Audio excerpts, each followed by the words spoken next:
पुणे शहर का इतिहास बहुत पुराना है। पुणे में कई सारे मंदिर हैं, लेकिन आज इन सब मंदिरों में सबसे खास अहमियत रखने वाला मंदिर है त्रिशुंड मंदिर, जो सोमवार पेठ पुणे में है।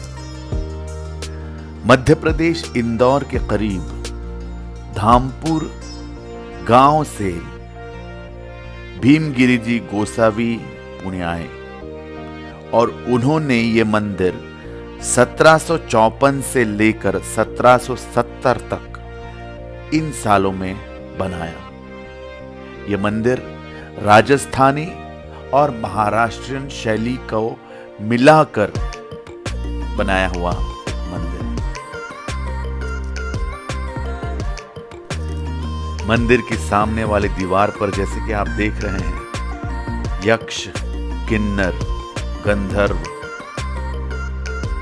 गाना बजाना कर रहे हैं, सेलिब्रेशन कर रहे हैं। उनके साथ ही देवी यंत्र हैं, मोर हैं, तोते हैं, हाथी हैं और कुछ जानवर एक दूसरे से झगड़ा कर रहे हैं। ऐसे सब स्कल्पचर्स हैं और ये है भार यक्ष। मानो यक्ष इस मंदिर का भार ढोए हुए हैं। और ये बहुत ही खास स्कल्पचर है, जिसमें दिखाया गया है कि कुछ ब्रिटिश सैनिक एक गेंडे को बंदी बना रहे हैं, जंजीरों से जकड़ रहे हैं।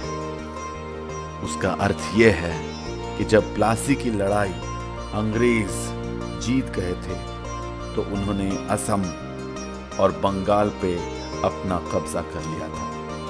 और उसको रिप्रेजेंट करता हुआ एक स्कल्पचर है, जो मेरे ख्याल से बहुत ही यूनिक है कि तब की जो राजकीय परिस्थिति थी उसको बयां ये स्कल्पचर करता है। और ये है काल भैरव।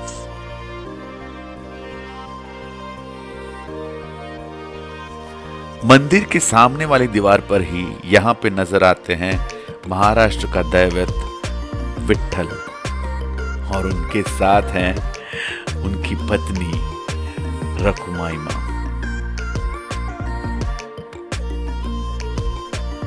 किसी भी मंदिर में राजकीय परिस्थिति पर कमेंट करता हुआ ये स्कल्पचर मेरे ख्याल से अपने आप में एक उदाहरण है।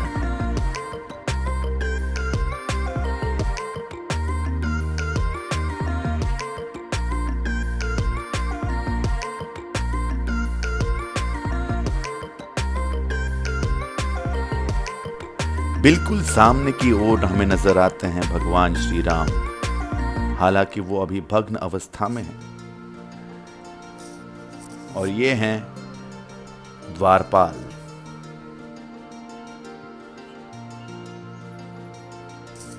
नृत्य करता हुआ गज। हालांकि अभी ये मंदिर श्री गणेश जी का है, लेकिन मंदिर के चारों ओर शिव के स्कल्पचर्स नजर आते हैं, जैसे ये है काल भैरव।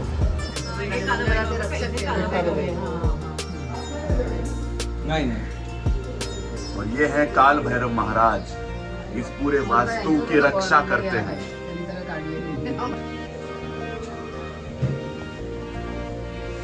नटराज।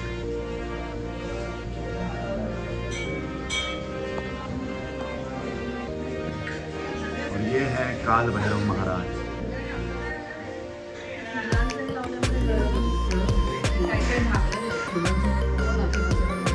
और ठीक उनके नीचे हैं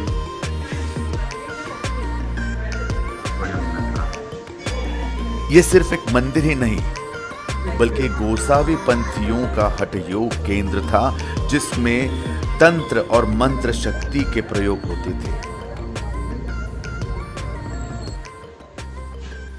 तो ये एक अद्भुत लिंग है, जिसको शिव पुराण में लिंगोद्भव शिव कहते हैं। कहानी ऐसे है कि स्वयं ब्रह्मा जी और विष्णु जी, इनमें एक बार चर्चा हुई, स्पर्धा हुई कि सबसे श्रेष्ठ इस सृष्टि में कौन है। तो बड़ी उनमें लड़ाई हुई, झगड़ा हुआ। अंत में वहां शिव लिंग के रूप में उत्पन्न हुए और शिव महाराज ने उनसे कहा, दोनों से, कि आप मेरे लिंग का ऊपर का छोर और नीचे का छोर पकड़ने की कोशिश करिए। जो मेरा ऊपर का छोर और नीचे का छोर पहले नापेगा वो सर्वश्रेष्ठ है। और विष्णु महाराज ने वराह का रूप लिया और ब्रह्मा महाराज ने हंस का रूप। और ब्रह्मा महाराज ऊपर का छोर पकड़ने के लिए ऊपर उड़ने लगे और विष्णु महाराज वराह का रूप लेके नीचे गए और अंत में दोनों ही नाकामयाब रहे, थक गए। और इसीलिए दोनों ने शिव की श्रेष्ठता मान्य करी, शिव को शरण आए और शिव महाराज को कहा कि हम किसी गलतफहमी में थे, हमें पता चल चुका है कि आप सर्वश्रेष्ठ कौन। जब इनमें स्पर्धा थी, ब्रह्मा जी ऊपर की ओर गए और ब्रह्मा जी ने शिव जी को कहा कि मुझे ऊपर का छोर यानी बिगिनिंग मिल चुका है आपके लिंग का, और उसका प्रतीक करके मैं आपको ये केतकी का फूल देता हूँ, जिसको मराठी में केवड़ा बोलते हैं। तो शिव जी ने ताड़ लिया था कि ये शायद झूठ है और इसीलिए शिव जी ने ये अमान्य किया कि आप मुझसे झूठ कह रहे हैं। और शिव जी ने उनको शाप दिया कि पृथ्वी पर आपका कहीं मंदिर नहीं होगा। इसीलिए ब्रह्मा जी का मंदिर भारत में एक ही जगह है, वो है पुष्कर में। और दूसरा शाप ये था कि केतकी का फूल मुझे कोई अर्पण नहीं करेगा, इसलिए शिव महाराज को कभी भी केवड़ा यानी केतकी का फूल कभी अर्पण नहीं किया। गिरी गोसावी और गोस्वामी पंथों के जो व्यापारी थे, उनके धनराशि से ये मंदिर बनाया गया है। मंदिर का विधान, सभा मंडप, अंतराल और अंत में जाके है गर्भगृह, जिसमें गणेश जी की मूर्ति है। ये है 3 सूंडों वाला त्रिशुंड मयूरेश्वर। 3 सूंडों वाला ये गणेश मोर पर बैठा हुआ है। मोर के मुंह में एक नाग है और गणेश जी के मुकुट के ऊपर भी नाग है। 6 हाथ है, एक हाथ में पाश, एक हाथ में अंकुश, एक हाथ में परशु, एक हाथ में मोदक पात्र है जिसमें एक मोदक रखा हुआ है, और एक हाथ पार्वती या शक्ति को पीछे से सपोर्ट किए हुए है। गणेश जी की एक सूंड मोदक पात्र की तरफ है, एक सूंड सामने है और एक सूंड शक्ति की ठुड्डी को स्पर्श करती हुई है। इस मंदिर की मूर्ति की खासियत है, जो मूर्ति यहाँ है वो भारत में शायद कहीं हो, लेकिन इस मूर्ति की क्या महती है, उसका वैशिष्ट्य क्या है, उसकी खासियत क्या है, ये राहुल हमें बता रहे हैं। ये मूर्ति की वैशिष्ट्य ऐसे है कि आप देखे जाए तो 3 स्वर्ण है, तो मूर्ति हमेशा आप देखोगे तो एक स्वर्ण या उसमें स्वर्ण ऐसे ऐसे इसमें रहती है, पर अपने मूर्ति का वैशिष्ट्य ये है कि 3 स्वर्ण है और 6 हाथ है और उसमें अपने आजू बाजू रिद्धि सिद्धि और मांडी पे शारदा बैठे। मूर्ति वो पूरे एक ही पाषाण में बनी हुई है और एक ही इसमें पूरा कार्विंग्स पूरा किया है। मूर्ति को मयूरेश्वर भी कहा जाता है क्योंकि वो मोर के उस पे स्थापित है। और जैसे कि आप पीछे दिख रहे हैं, पीछे विष्णु भगवान शेष नाग पर सोए हुए हैं, उनकी मूर्ति है, और उसके ऊपर जो है वो है गणेश यंत्र। यंत्र जहाँ होता है कहते हैं वहां उस शक्ति की वास्तु होती है। ये वो यंत्र है। इस यंत्र का महत्व बहुत ज्यादा है। इसका मतलब है यहाँ उस शक्ति का वास है।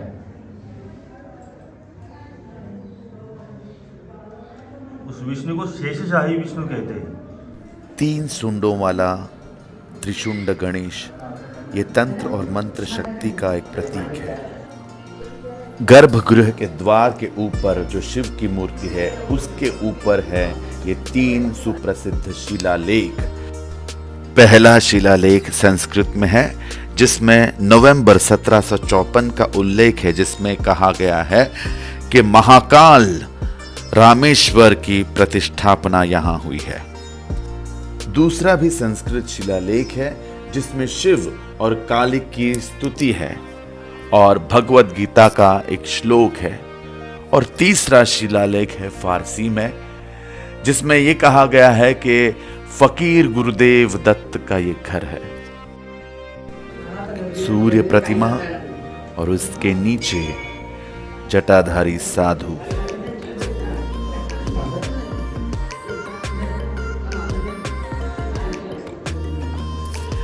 ये भगवान शिव की मूर्ति बहुत ही यूनिक और रेयर। एक जंघा पर बैठी है माता गंगा और दूसरी बाजू पर बैठी है साक्षात आदिशक्ति पार्वती, और शिव जी की एक तरफ है उनका वाहन नंदी और दूसरी तरफ है पार्वती माता का वाहन सिंह। गर्भगृह के द्वार के ऊपर तो शिव जी और दत्त महाराज का उल्लेख होने वाला यह मंदिर गणेश मंदिर कैसे बन गया कोई नहीं जानता। यह है अंतराल के ऊपर गजलक्ष्मी और कुछ मोर भी नजर आ रहे हैं। सभा मंडप और अंतराल के दरवाजे के ऊपर निचली तरफ ये गणेश यंत्र हैं।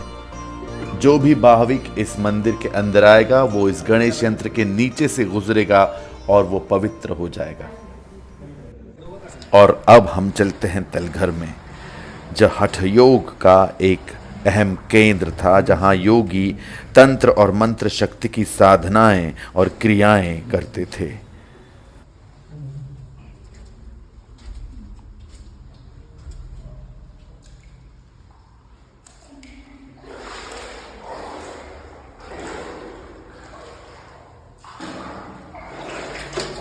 ये है योगियों का स्नान गृह।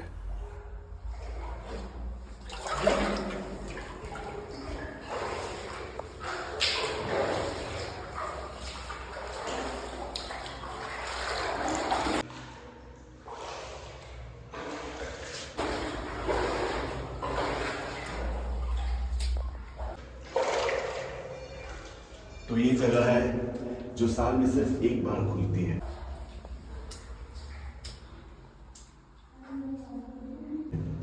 और गोसावी महाराज की समाधि जिसके देखने के लिए आंखें तरस गई थी।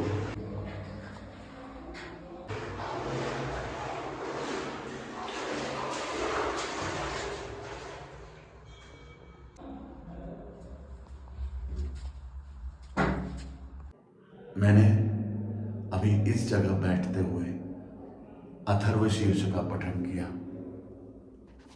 और यहां पे जो आवाज घूमती है आप यकीन नहीं करोगे, बहुत अद्भुत जगह है ये। बहुत शक्तिशाली, बहुत ऊर्जावर्धक, कमाल।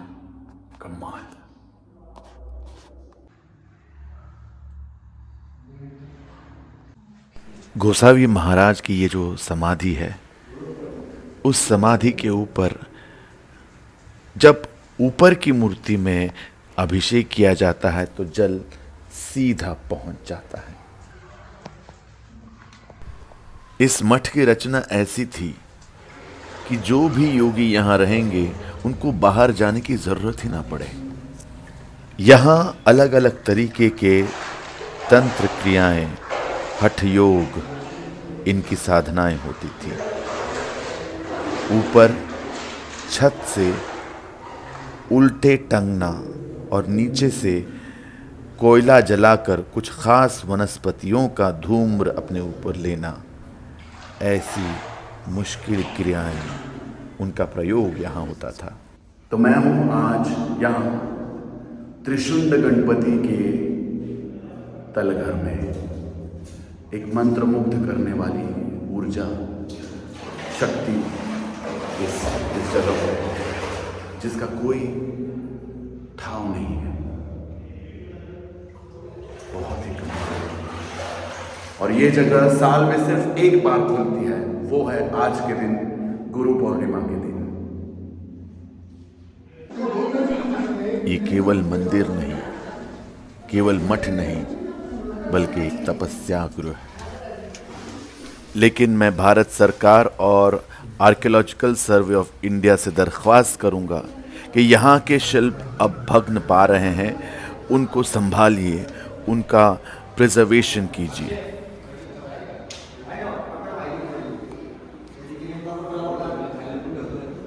शुद्ध मंदिर, ये पुणे की जो एक हिस्ट्री है, कल्चर है, उसका एक महत्वपूर्ण रिप्रेजेंटेटिव है। और आज के दिन, गुरु पूर्णिमा के दिन ही इसके जो तलघर के द्वार हैं जो आज खुलते हैं, इसकी वजह से आज के दिन का महत्व बहुत ज्यादा है, औचित्य बहुत ज्यादा है। और आज के दिन यहाँ पे जो रौनक आपने देखी है, जो डेकोरेशन आपने देखा है, वो इस पूरी टीम ने रात भर मेहनत करके इसका डेकोरेशन किया है। तो फर्स्ट ऑफ ऑल देवा, रविराज, राहुल, अक्षय और सोहम, इन सब का मैं तहे दिल से शुक्रिया अदा करना चाहता हूँ। मुझे आप बताइए कि आज के दिन का क्या महत्व है, और आज आपने कल रात से आपने मेहनत की, उसके बारे में कुछ बताइए। तो मैं पहले शुरुआत मंदिर से करता हूँ। अपने यहाँ पे जो अपने यहाँ पे गोसावी महाराज हैं, वो उनकी एज अ गुरु वो जगह पे अपने रखते हैं, इसलिए हम गुरु पूर्णिमा के दिन ये मंदिर, उनके समाधि है नीचे, तो समाधि के दर्शन के लिए अपन ये ओपन रखते हैं। एंड अंदर जैसा देखा जाए अपनी मूर्ति का वैशिष्ट्य ऐसा है कि ये मूर्ति थ्री सोन्स एंड उसका ऐसा है कि अपन जो अभिषेक करते हैं, तो उसका जो अभिषेक किया हुआ पानी डायरेक्टली नीचे तीर्थ वो अपने समाधि पे जाता है। ओके, तो ये एक बहुत पुराना, और यहाँ पे जो इतिहास है, तो ये केवल मंदिर नहीं है। यहाँ पे नीचे तलघर में आपने देखा होगा कि योगियों की साधना के लिए काफी सारे रूम्स थे, साधना करने के लिए यहाँ पे इंतजाम था। तो ये एक जैसे एक इंस्टीट्यूट जैसा है, संस्था जैसा है, जहाँ पे पुराने योगी अपनी साधना करते थे। और आप अपने डेकोरेशन कैसे किया रात भर चल के, क्या क्या अड़चने आई, क्या क्या एक्सपीरियंस रहा? एक्सपीरियंस वैसे तो देखा जाए तो ये कोई प्री प्लान किया कुछ नहीं रहता जी, जो दिमाग में आता है उसके हिसाब से हम सब कर देते हैं। मतलब ये करना है करेंगे, ये करना है करेंगे, वो करना है करेंगे, मतलब ऐसे कोई प्री प्लान नहीं है, सब उसकी इच्छा रहती है, उसके हिसाब से हम करते थे। तो कभी 2 घंटे करने लगते, कभी 8 घंटे लगते, इस साल तो पूरी रात लगी। देखिए, मुझे इस बात की खुशी है कि यहाँ पे कोई कमर्शलाइजेशन नहीं है। ये जो इनके साथी हैं, जो अपने मन में आता है उस तरह से, मन भाव से यहाँ की सेवा करते हैं, ये बहुत अच्छी बात है। ना तो यहाँ पे कोई कमर्शलाइजेशन है, और ना कोई टिकट लगा हुआ है, ना वीआईपी पास है, और ये जो चीजें हम कहीं और देखते हैं वैसे यहाँ बिल्कुल नहीं है। तो ये बहुत बड़ी बात है। तो आज गुरु पूर्णिमा का महत्व साधते हुए मैं आज यहाँ पे शूट कर पाया। मैं हिंदी में ये ब्लॉग इसलिए कर रहा हूँ क्योंकि ये हमारे देश की धरोहर है, और इसका संगोपन करना, इसको संभालना हमारी जिम्मेदारी है। और मैं ये चाहता हूँ कि महाराष्ट्र के बाहर भी लोग इस मंदिर का महत्व जाने।